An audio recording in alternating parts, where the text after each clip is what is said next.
జాతి ఎదుర్కొంటున్నటువంటి జాతిలో జరుగుతున్నటువంటి చర్చల సందర్భంగా ఈరోజు జరుగుతున్నటువంటి ప్రచారాన్ని ముఖ్యంగా ఈ రాష్ట్రంలో ఉన్నటువంటి గిరిజన జాతి ముక్తకంఠంతో ఖండిస్తున్నది. ఈరోజు ఈ రాష్ట్రంలో ఉన్నటువంటి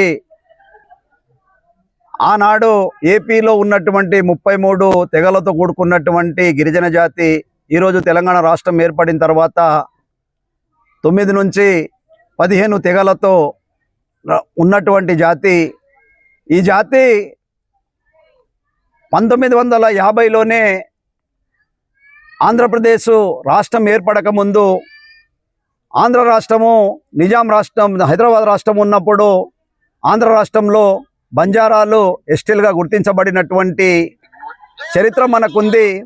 ఆ తర్వాత కాలక్రమేణా నిజాం రాష్ట్రంలో ఉండడంతో 1950లో మరి ఇక్కడ ఉన్నటువంటి ఆనాటి ప్రభుత్వము ఇన్ టైంలో ప్రత్యేక రాష్ట్రము ప్రత్యేక నిజాం పాలన ఉన్నప్పటికీ రిపోర్ట్ పంపించకపోవడంతో మేము ఎస్టీలుగా చేర్చడంలో నిర్లక్ష్యం వహించిండ్రు.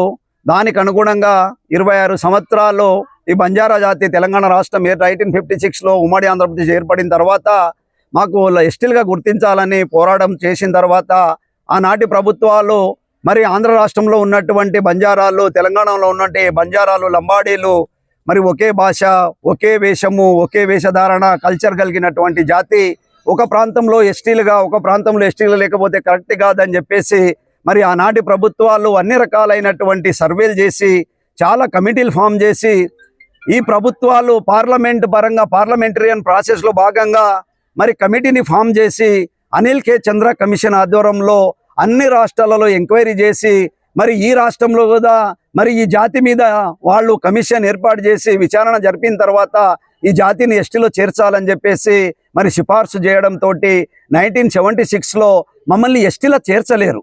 ఇది ఒక తప్పుడు ప్రచారం జరుగుతుంది సమాజంలో.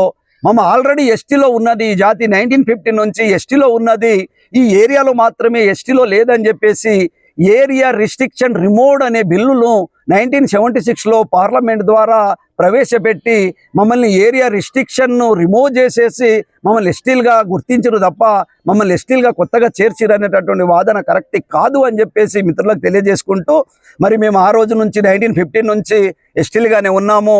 ఒక జాతి ఎస్టీలో ఉండాలన్నా పోవాలనేది ఆ రాష్ట్రం యొక్క నిర్ణయం మీద రాష్ట్రం ప్రపోజల్ మీద వాళ్ళ బ్యాక్వర్డ్నెస్ మీద వాళ్ళ కల్చరల్ మీద వాళ్ళ భాష మీద వాళ్ళ లింగ్విస్టిక్ మీద వాళ్ళు నివసించేటటువంటి గ్రూప్ మీద ఒక 5 క్వాలిటీతో కూడుకున్నటువంటి దానితో ఆధారపడి ఉన్నటువంటిది ఇవన్నిటికీ అప్లికేబుల్ అయినటువంటి బంజారా జాతి ఎస్టీలుగా అప్లికేబుల్ ఉందని చెప్పేసి అనిల్ కే చంద్ర గారి కమిషన్ ఆధ్వర్యంలో పార్లమెంట్కు సిఫార్సు చేయడం వల్ల మమ్మల్ని ఎస్టీలుగా చేర్చిచ్చిండ్రు.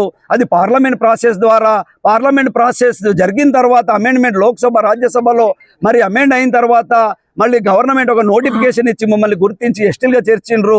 దీన్ని ఒక రాద్ధాంతం చేసి 1950లో లేదు 1976లో ఎట్లయిందని చెప్పేసి తప్పుడు ప్రచారం మా మిత్రులైనటువంటి గోండు కోయలు ప్రచారం చేసి ఈరోజు ప్రభుత్వం నుంచి రావాల్సినటువంటి హక్కుల గురించి పోరాడకుండా ఆ పోరాట బట్టి మనం పక్కన పెట్టేటి మన దాంట్లో మళ్ళీ వైషమ్యాలు రెచ్చగొట్టి మనల్ని డిఫర్ చేస్తున్నారు. ఇది పార్లమెంటరీ ప్రాసెస్ ద్వారా జరిగినటువంటిది. భారతదేశం Indian constitution is the parliamentary ప్రాసెస్లో జరిగేటటువంటిది. ఆ పార్లమెంటరీ ప్రాసెస్ ద్వారా మాత్రమే ఎంటర్ కావడం జరిగింది తప్ప ఇంకోటి కాదు. దీన్ని డిస్టర్బ్ చేయడానికి కొంతమంది వెనకల ఉండి మన ఎస్టీలలో ఇంకా హక్కులు సాధించుకుంటే ఇంకా బలోపేతం అవుతారని చెప్పేసి మనం డివైడ్ చేయడానికి ప్రయత్నిస్తున్నారు. ఇప్పటికే మన మధ్యలో కొట్లాట తెచ్చి జీవో నంబర్ 3ని రాకుండా బెనిఫిట్ పొందకుండా ఈ జాతిని నష్టపరిచినటువంటి పరిస్థితి ఉంది.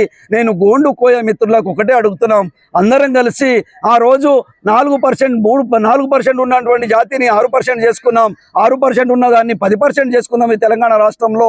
ఈ 10%లో మనకు రావాల్సినటువంటి హక్కుల గురించి పోరాడదాం. కానీ మరి మన మధ్యలో మన వైషమ్యాలు రెచ్చగొట్టుకొని కొట్లాడి దుర్మార్గంగా ఆలోచించి పిల్లలను ఈరోజు చదువుకొని బయటికి వస్తున్నటువంటి పిల్లల మధ్యలో వాళ్ళని రెచ్చగొట్టి తప్పుడు సమాచారం ఇచ్చి ఈ జాతిని నష్టపరిచే కార్యక్రమాలు కొంతమంది నాయకులు చేస్తున్నారు.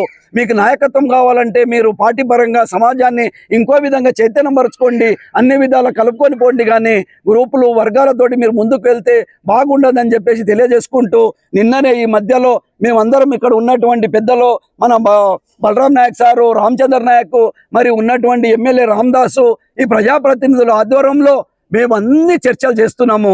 అన్ని ప్రతిపక్ష పార్టీలతోటి, అక్కడ ఉన్నటువంటి నాయకత్వంతో, మేధావర్గంతో చర్చలు చేశాము. ఆ చర్చల సందర్భంగా ప్రభుత్వానికి అన్ని టైం టు టైం మేము సబ్మిట్ చేస్తున్నాము. ప్రభుత్వం దాని మీద సరైన సమయంలో సరైన నిర్ణయం తీసుకుంటా అన్నది, ఎవరిని అన్యాయం చేయమన్నది, పార్లమెంటరీ ప్రాసెస్ ప్రకారం వచ్చినటువంటి హక్కులను ఎవరిని మేము తీసేసేది కానీ కాలరాసేటటువంటి కార్యక్రమం మేము చేయము.